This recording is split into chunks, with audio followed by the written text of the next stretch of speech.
Hello hello నెల్లూరి కారం దోశ ఎప్పుడైనా రుచి చూసారా? చూడనట్టయితే ఇవాళ మనం అది ఎలా తయారు చేసుకోవాలో ఒక్కసారి రెసిపీని అయితే చూసేసుకుందాం. దోశల మీద ఈ కారం వేసుకుని తింటుంటే ఉంటుందండి ఆహాహా. మరి ఇంకెందుకు ఆలస్యం, మనం కూడా ఈ రెసిపీకి కావాల్సిన ఇంగ్రీడియంట్స్ ఏంటో, ఆ తర్వాత చేయాల్సిన విధానం ఏంటో ఒక్కసారి అయితే త్వరగా చూసేద్దామే. దీనికోసం మొదటిగా ఒక 15 నుంచి 20 వరకు ఎండు మిరపకాయల్ని 15 నుంచి 20 నిమిషాల వరకు వేడి నీళ్ళల్లో అయితే వేసుకుని నానబెట్టుకోవాలి.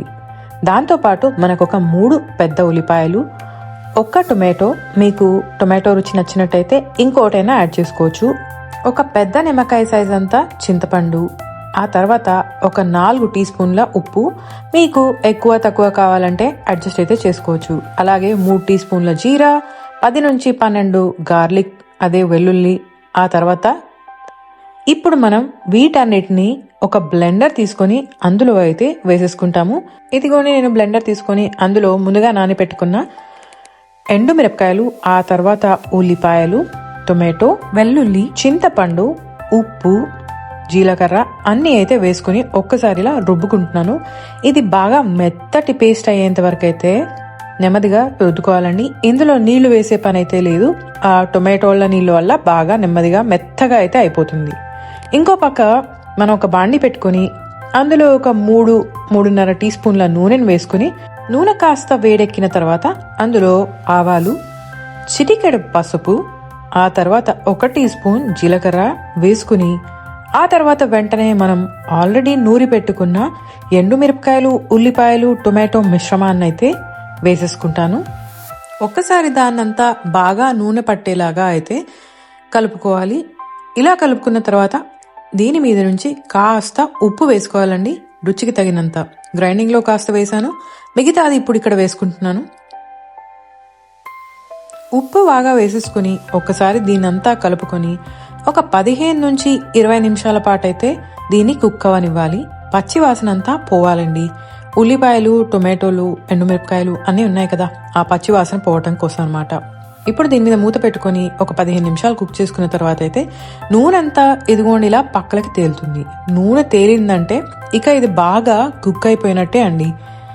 ఇంకొక 2 నిమిషాలు మూత పెట్టుకుంటే అదంతా ఇలా దగ్గర పడి చక్కగా రెడీ అయిపోయింది. దీన్ని దోశల మీద అలా స్ప్రెడ్ చేసుకుని దోశలు పోసుకున్న టైంలో తింటే అద్దరిపోతుందండి. అయితే ఇది మనము ఎక్కువ క్వాంటిటీ చేసి పెట్టుకున్నా తప్పలేదండి. దీన్ని ఇలా మనం ఒక ఎయిర్ టైట్ కంటైనర్లో అయితే వేసుకుని చల్లారిన తర్వాత మూత పెట్టుకుని ఫ్రిడ్జ్లో పెట్టుకుంటే ఒక వారం రోజుల పాటు అయితే చక్కగా ఫ్రెష్గా ఉంటుంది. బయట కూడా పెట్టుకోవచ్చు, కానీ ఒక 2-3 రోజుల కన్నా ఎక్కువ రోజులు ఉండకపోవచ్చు. ఇక నేను దీన్ని యూజ్ చేసి ఇంట్లో ఇవాళ దోశలు పోసుకొని ఆ నెల్లూరు కారం అయితే దోశలకి బాగా స్ప్రెడ్ చేసి దాని మీద నుంచి కాస్త పుట్నాల పొడి వేసి నెయ్యి కూడా వేస్తే ఆహాహా, నోట్లో నాకైతే చెప్తూ ఉంటేనే నోరు ఊరిపోతుందండి. ఇది one of my favourite ways to eat దోశలండి. మీరు కూడా ఈ నెల్లూరు కారాన్ని ఇంట్లో చేసుకుని ఇలా దోశ పోసుకొని నూరు ఊరిలాగా దాని మీద ఈ ముద్దని, ఆ తర్వాత పుట్నాల పొడిని, కావాలంటే మీరు ఉల్లిపాయలు కూడా కాస్త దట్టించుకోవచ్చు.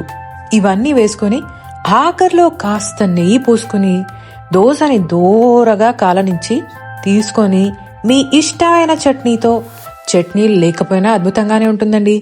ఇంకా దాంతోపాటు పల్లీ చట్నీయో అద్దుకుని తిన్నారంటే పాపా స్వర్గాన్ని మించిపోతుంది అనుకోండి. ఈ ముద్ద వేడివేడి అన్నంలో కూడా బాగుంటుంది.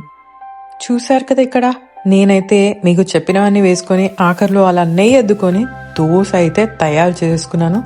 ఇక ఈ దోశని నేను పల్లీ చట్నీతో అయితే అద్భుతంగా తినేస్తాను.